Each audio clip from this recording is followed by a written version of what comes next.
more than 2 weeks after Hurricane Maria battered Dominica, pelting it with winds of nearly 160 miles per hour and stripping it of vegetation. Aid workers and officials say that much of the island remains without power and water, and cut off from communications.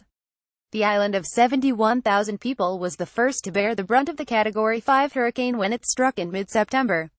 "My roof is gone," Roosevelt Scarrett, the island's prime minister, wrote on Facebook as the storm made landfall.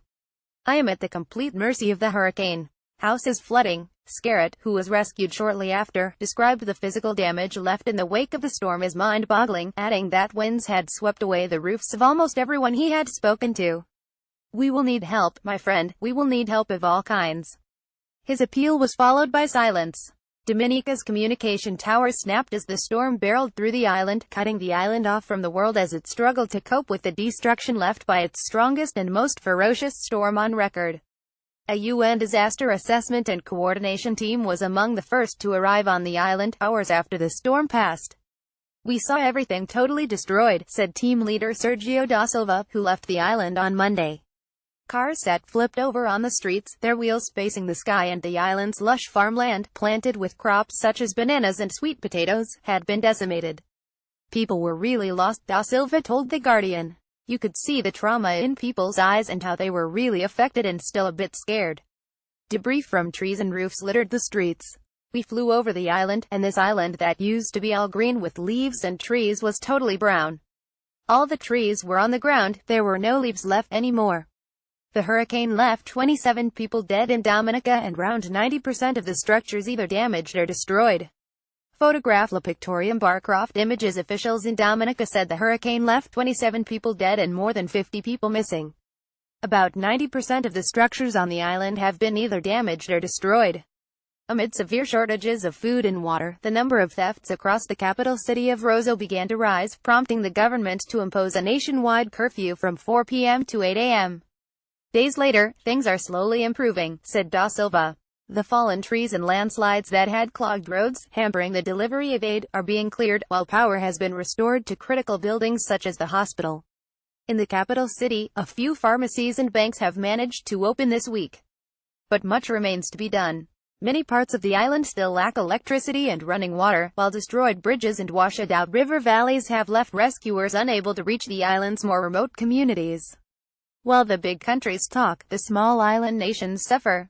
"We need action, and we need it now." Roosevelt Scarrett, Dominica Prime Minister. With food, water, telecommunications and access cut off since the 18th of September, the situation in Dominica is growing more difficult every day, Joel Millman of the International Organization for Migration told reporters this week.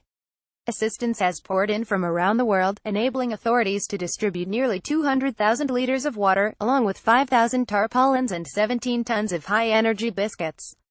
"But more is needed," said Chamberlain Emmanuel of the Organization of Eastern Caribbean States. "Whatever is coming is consumed quickly," he said, pointing to the fact that almost every store on the island remains shuttered. So, they're really at the mercy of aid. Hurricane Maria was one of 3 devastating hurricanes to sweep through the region in recent weeks, and the unusually active Atlantic hurricane season has left its mark across the region. Some 95% of houses in Barbuda, whose 1,600 residents were evacuated to neighboring Antigua ahead of Hurricane Jose, were affected by the hurricanes, while electricity remains down in many parts of Anguilla. "It's easy to forget, 2 to 3 weeks later," said Emmanuel. But the situation continues to be serious across the islands. As Dominica embarks on a recovery process that officials have said could take several years and cost billions of dollars, some of the Prime Minister's focus in recent days has been on addressing the root cause of the destruction. "I come to you straight from the front line of the war on climate change," Scarrett told the UN General Assembly in New York in the days following Hurricane Maria. Before this century, no other generation had seen more than one Category 5 hurricane in their lifetime, he said. "In this century, this has happened twice. And notably it has happened in the space of just 2 weeks. Warmer air and sea temperatures," he said, "were supercharging small storms into a devastating force. We as a country and as a region did not start this war against nature. We did not provoke it. The war has come to us," he said. "While the big countries talk, the small island nations suffer. We need action, and we need it now."